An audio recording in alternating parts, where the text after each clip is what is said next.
तुतारी गटाकडनं सातत्यानं प्रयत्न केला जातोय।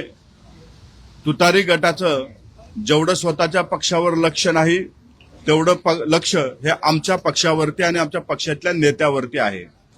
सातत्यानं राष्ट्रवादी काँग्रेस पक्षामध्ये फूट कशी पडेल, राष्ट्रवादी काँग्रेस पक्ष बदनाम कसा होईल यासाठी प्रयत्न त्या ठिकाणी केला जातोय।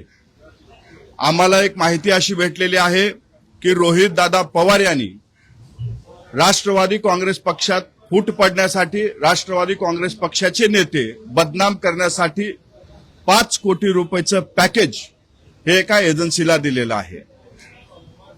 पक्षातील पदाधिकाऱ्याला पगार देऊन त्या ठिकाणी राष्ट्रवादी काँग्रेस पक्षावरती खोटा आरोप करण्यासाठी त्यांनी त्या ठिकाणी नेमणुका केलेल्या आहेत।